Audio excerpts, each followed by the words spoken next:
Selamat siang Jakarta. Nama saya Imam Azai. Saya adalah seorang bartender, juga dikenal sebagai istilah mixologist. Saya sangat senang sekali diundang untuk event hari ini, di mana eventnya adalah Jakarta Content Week 2020. Hari ini saya akan sedikit membahas tentang sebuah buku, karena kontennya juga hari ini berhubungan dengan out of the book. Buku yang akan saya bahas adalah buku yang menginspirasi saya dalam berkarya di bidang atau di industri bartender, di industri beverage di Indonesia terutama. Sebelumnya saya sedikit mau menjelaskan sedikit tentang background saya di dunia bartending. Kebetulan saya sudah bekerja selama 16 tahun dan saya menghabiskan banyak waktu juga di Dubai untuk bekerja selama 7 tahun. Dan waktu saya kembali ke Indonesia di tahun 2016, saya sangat terinspirasi untuk mengangkat berbagai bahan-bahan atau rempah-rempah dari Indonesia. Dan salah satu buku yang menginspirasi saya adalah buku dengan judul Banda Neira. Adalah suatu buku yang sangat bagus yang menceritakan tentang perjalanan segitiga rempah dan juga penjajahan yang masuk ke Indonesia dan bagaimana Banda Neira bisa berkembang sebagai segitiga perdagangan spices internasional. Itu yang membuat saya terinspirasi membuat sebuah resep-resep koktail. Hari ini saya akan coba untuk buat 2 buah koktail yang berbeda. Yang pastinya ada gentleman's dan female drink, atau kebanyakan orang tahu koktail adalah pilihan minuman untuk perempuan, tapi sebenarnya sangat tidak benar karena koktail itu dikreasikan untuk unisex atau untuk 2 genre wanita dan laki-laki. Jadi hari ini saya akan coba buat 2 resipi yang berbeda. Yang pertama adalah Estelle to the Moon. Jadi koktailnya ini yang saya akan buat pertama adalah kreasi minuman untuk perempuan, ya. Jadi Estelle to the Moon adalah sebuah resipi koktail yang kira-kira lebih masuk ke kategori dessert cocktail atau koktail setelah dining atau setelah dinner. Jadi komposisinya sangat sederhana, menggunakan produk-produk Indonesia seperti nangka, juga ada pandan. Saya bikin jackfruit pandan. Namanya adalah Estelle to the Moon karena diinspirasi dari local dish asli Indonesia, Estelle. Perbedaannya adalah karena ini mengandung alkohol, jadi kalau kita minum Estelle to the Moon, so perhaps you can go to the moon dan mungkin bisa balik lagi. Jadi berbedanya kalau makan Estelle biasa, you're gonna stay on earth. Kalau minum Estelle to the Moon yang ini, kita bisa jalan-jalan lebih jauh lagi. Oke, langsung aja ya. Bahan yang pertama, saya bikin homemade jackfruit lacto, atau mudahnya yogurt nangka. Lalu ada sedikit putih telur atau egg white.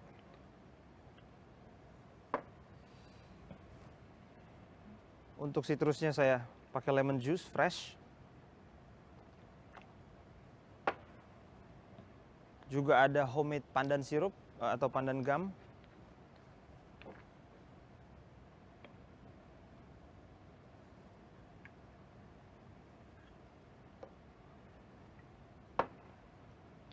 Dan untuk base spiritnya saya menggunakan gin, karena karakter dari bahan-bahan yang saya gunakan sebelumnya akan lebih cocok untuk white spirit seperti gin ini.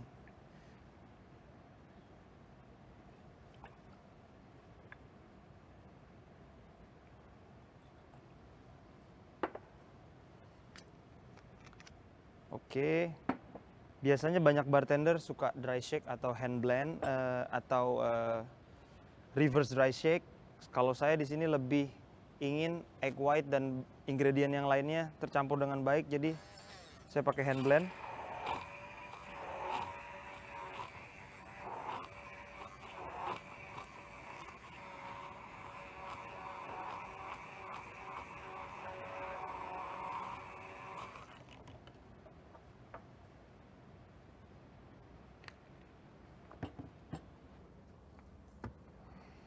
Oke.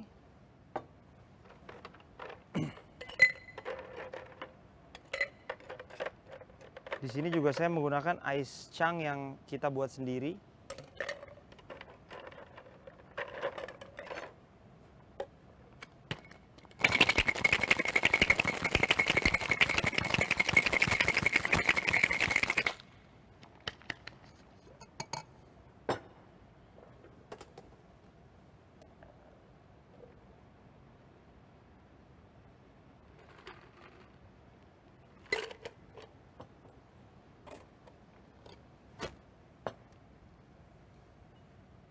Sederhana sekali, garnisnya menggunakan daun pandan.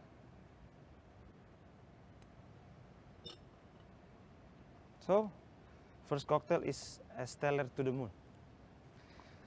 Oke, koktail yang kedua lebih untuk gentleman atau untuk laki-laki.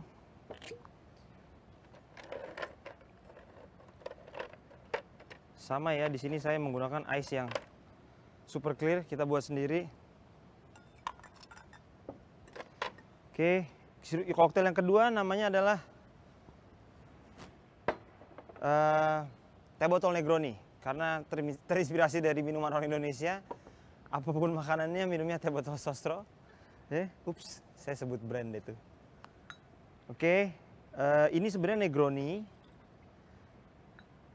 Seperti resipi klasik Negroni sebelumnya, pasti ada gin, Campari, dan sweet vermouth. Cuman ini saya proses menggunakan bunga telang, dan juga saya sous vide dulu sebelumnya dengan local jasmine, karena itu adalah karakter utama dari teh botol ya, lebih ke jasmine aroma. Jadi koktailnya lebih floral.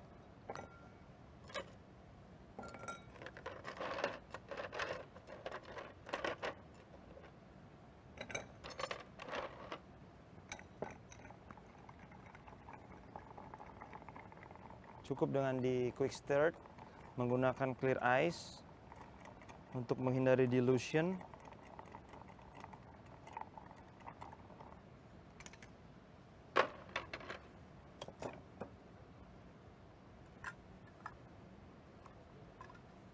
Lalu sedikit long pour untuk aeration. Jadi fungsinya di angka tinggi juga adalah memberikan oksigen kepada liquid atau alkohol yang ada di dalam gelas.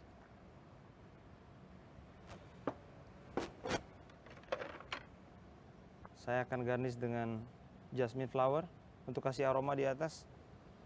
Sangat simple. Koktail yang kedua lebih untuk gentleman, easy to drink, straightforward, juga menggunakan bahan-bahan Indonesia. Oke, sekarang saya akan cerita sedikit tentang kenapa saya menjadi mixologist. Saya senang dengan bartending karena bartending adalah sesuatu yang evolve, yang selalu berkembang, ya. Jadi tidak pernah menjadi sebuah pekerjaan yang membosankan. Trennya akan selalu berubah tiap bulan, tiap tahun, tiap waktu. Jadi saya juga harus terus belajar. This is a non-stop learning journey. Jadi saya juga senang sekali bekerja di industri yang sangat dinamis ya. Sebagai contoh mudahnya adalah mungkin kita buat resipi koktail di awal karir saya di tahun 2003. Saya mulai merasakan di tahun berikutnya resipi tersebut sudah out of date, sudah tertinggal. Jadi saya harus buat kreasi baru lagi sampai sekarang.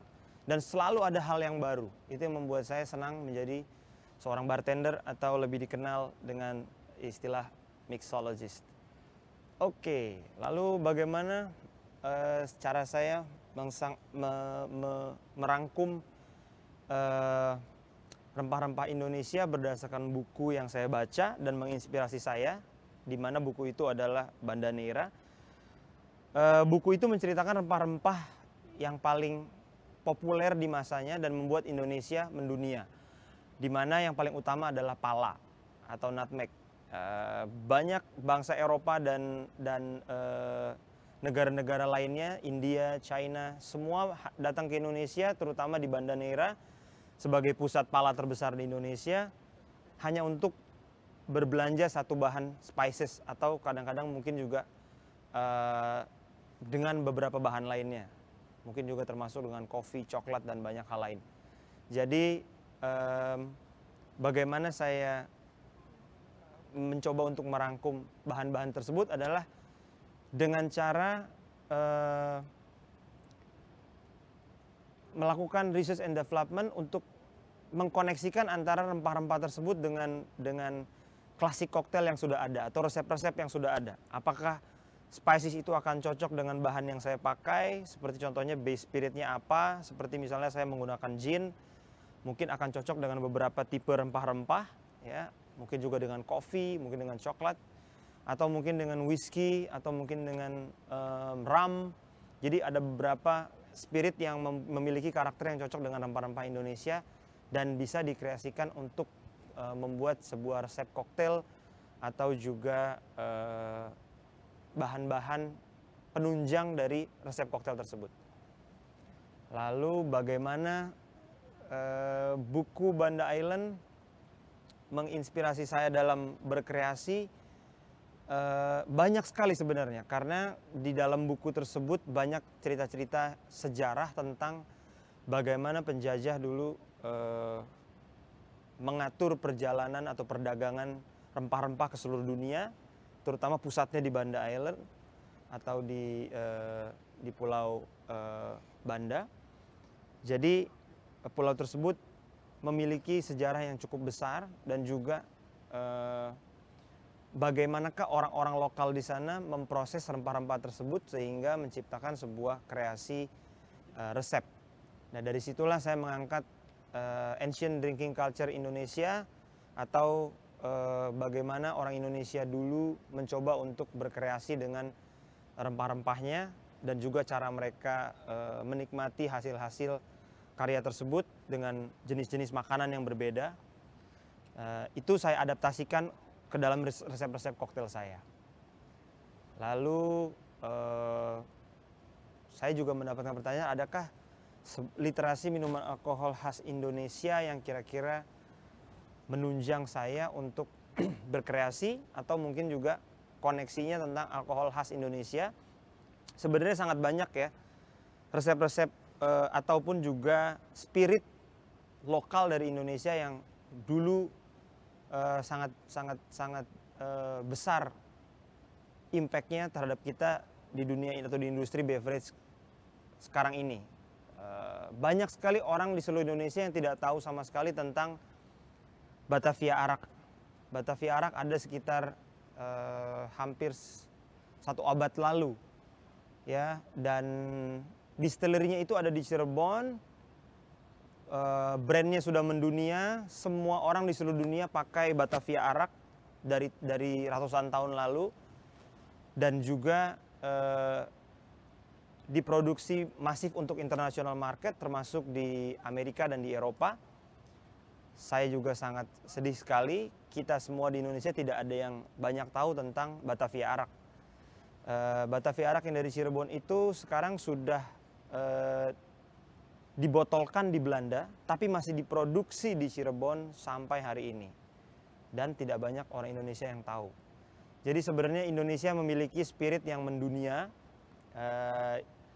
Bahkan salah satu bahan dari resep koktail tertua di dunia yang namanya punch, itu orang Eropa dulu berlayar jauh ke Indonesia hanya untuk belanja Batavia Arak untuk bahan koktail punch di Eropa dan hanya diminum untuk perayaan-perayaan tertentu.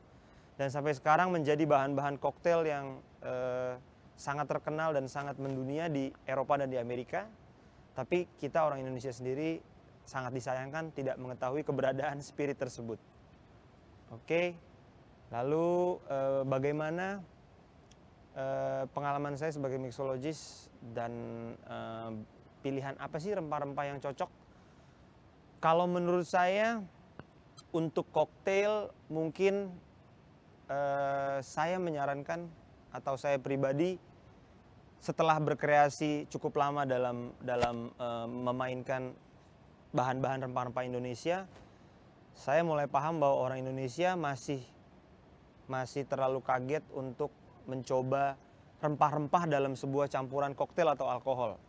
Karena kebanyakan orang Indonesia menemukan rasa tersebut dalam sajian makanan, tapi ternyata ada di koktail.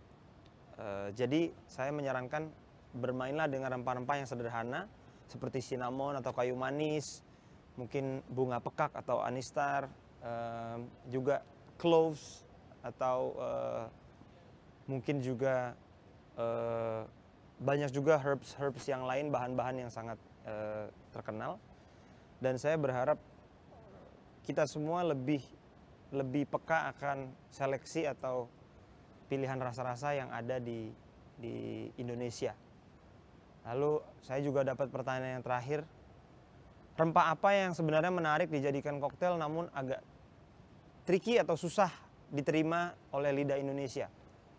Mungkin rasa-rasa yang savory atau gurih yang cukup tinggi ya, seperti bawang merah.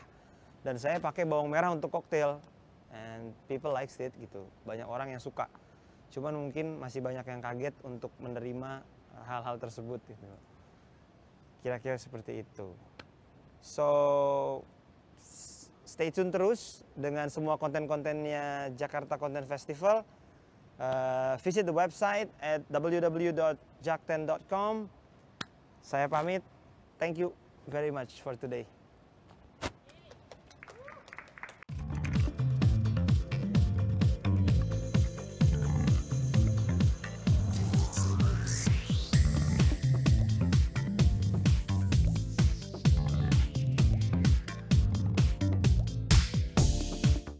Sudah 15 menit, masih kejebak macet. Tenang. Daripada emosi, 15 menit Anda jadi lebih berharga kalau bersama saya. 15 Minutes, setiap Rabu, jam 6 sore lewat 45 menit. Mediaindonesia.com hadir dengan opini cerdas dan narasumber kredibel, mudah diakses, informasi berkualitas ada di genggaman Anda. Klik di browser Anda www.mediaindonesia.com dan temukan pandangan berbeda, karena fakta bisa sama, sudut pandang boleh beda. Mediaindonesia.com, views and news.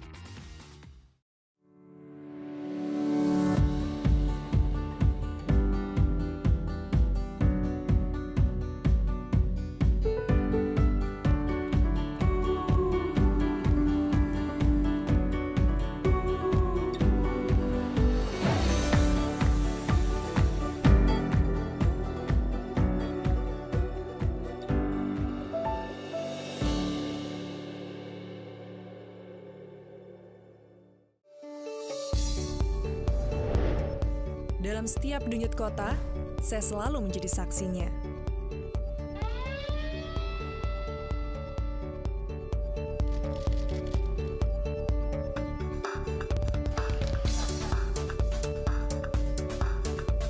Disiarkan lebih dari 20 televisi jaringan Jawa Post Group.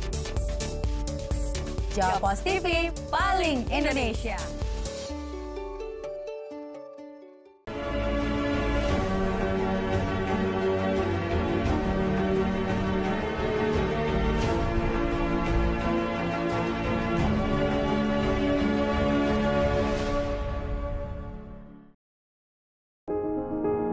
Mengawali hari dengan informasi terkini, menjadi sumber referensi dan inspirasi di setiap aktivitas. Melalui news video portal, segala informasi dapat disajikan cepat, akurat, dan lengkap. Dengan kekuatan teknologi digital, Maidcom.id hadir dengan berita pilihan yang dikemas secara menarik. Maidcom.id, digitally inspire people.